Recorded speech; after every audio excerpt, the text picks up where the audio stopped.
I just want to jump on quickly to discuss basically medication that I was on, Ocrevus. Obviously, a lot of you have been following my journey and you've realised that before the pandemic, I started Ocrevus as my new DMT treatment after 2 years, treatment three.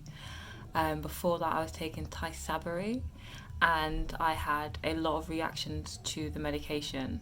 Um, in my second or third infusion of Tysabri, my skin started burning. I think I've got pictures of that, and if I do, I will try to pop them in a story or something at a later date so you can see. Um, After that Tysabri, I decided to change my life. I stopped smoking.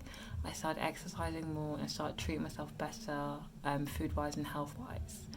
I was living quite a good life and I had gone into remission.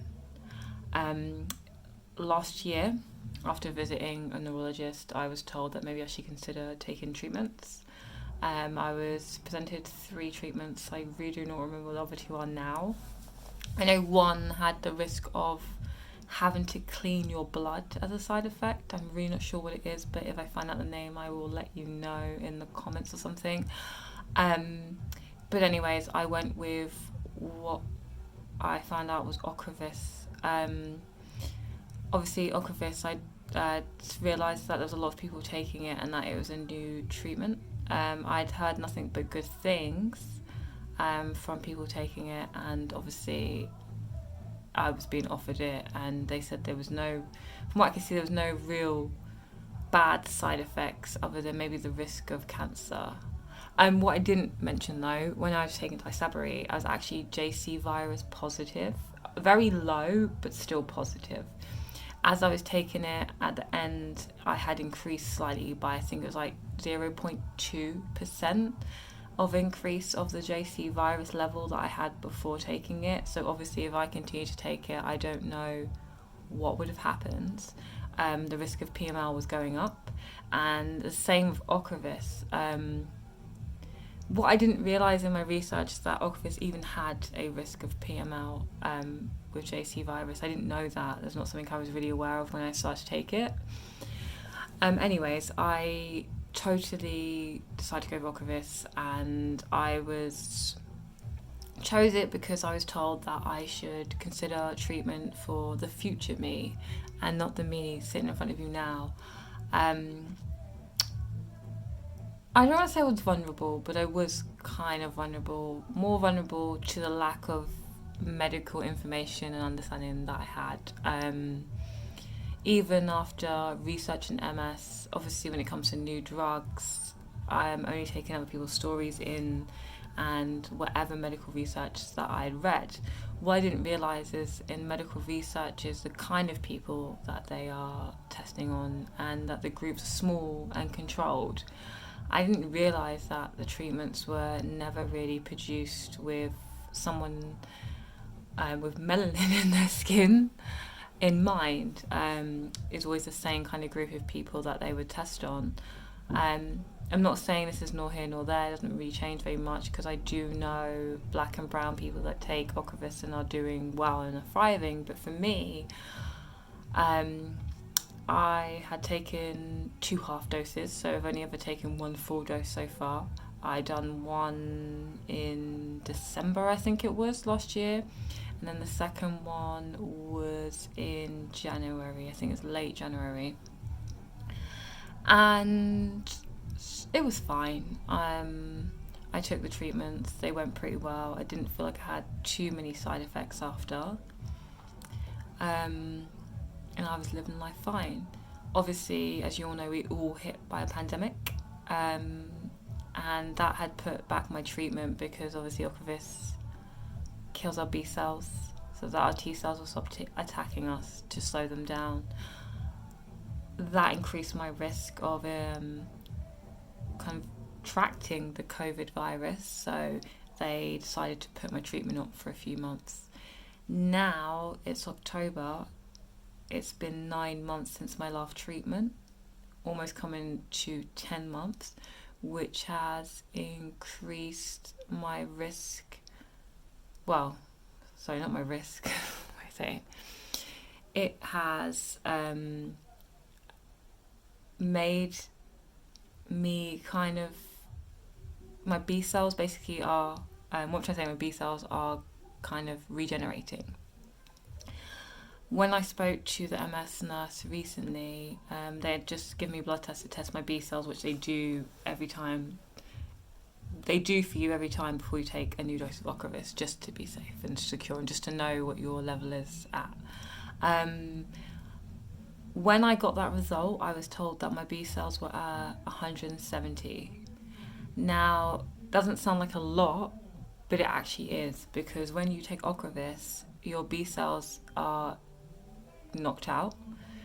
The reason you take it is to kill your B cells, because the best way to describe it is they're like bullies' best friends. Your T cells are the bullies, your B cells are the best friends. People don't fight alone, they like to fight in groups, so without the B cells, the T cells don't attack. For me, because my B cells were still 170, they've still been attacking my brain with the T cells. We don't know if the increase is because of the pandemic or because the drug never really knocked them out in the first place. The ideal level for someone after Ocrevus is no B cells, or at the most 20. Now I'm 150 more than what is recommended. No one really offered me an explanation. I had to go, well, would that be because of the pandemic or not?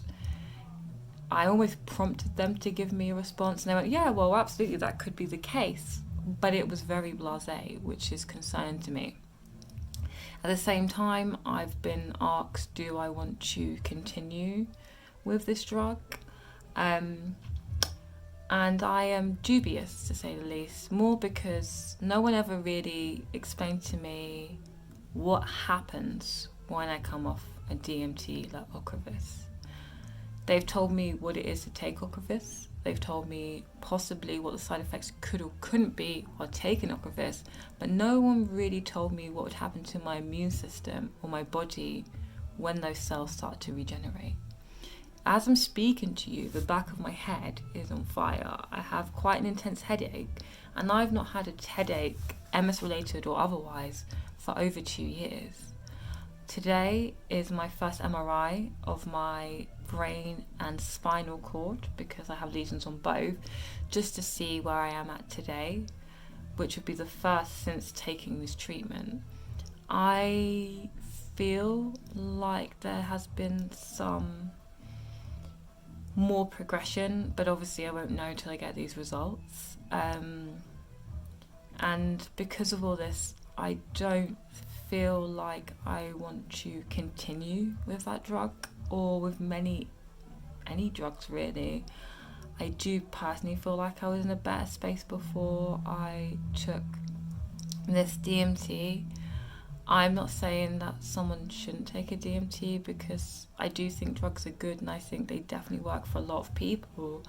I'm just saying that they haven't and do not work for me. I was not sold, that's a strong word, but I was told that I should pick this for my future me, for the 60-year-old me, the 70-year-old me, but I'm only 32 now, and I'm decided not to think about that person, but to think about the person sitting in front of you now. And that in itself is actually quite petrifying. It's scary because I don't really know what that's going to do for me in the long run, and what that is going to mean for my MS or for my life at all. But I needed to take some power back from just saying yes. Yes, I'm still tired. I've been majorly fatigued.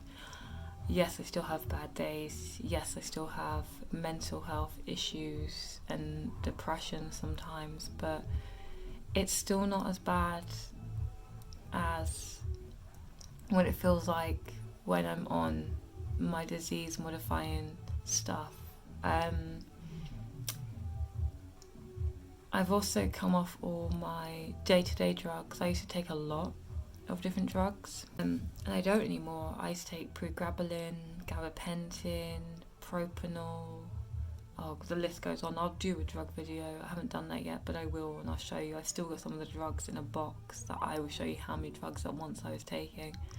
And I think it actually affected my mental health more. And I had to just become clean. I had to come off it. And weirdly enough, coming off those drugs was was easier than dealing with the side effects from Ocrevus. I just wanted to really fill you guys in with my current situation. I'm on my way very shortly to go and get the MRI in the midst of a pandemic. And it is, I know a lot of people have done it, but it is not frightening. I mean, it's a hard machine to sanitize, I think, an MRI machine. It's a place where I'm going to have to spend a lot of time in a mask. They're doing brain and spine, so that can be an hour, it can be 2 hours, who knows. But I just want to share with you guys where I am currently and what my current thoughts are about the medication and my current journey I'm on now. I just want to take my power back. I want to go back to eating well and treating myself well, because I was happier then. And MS is hard, it's not easy for anyone, but I think no matter what happens in my future, I should probably just put my happiness first. Anyways, warriors, love and light, and I'll speak to you soon.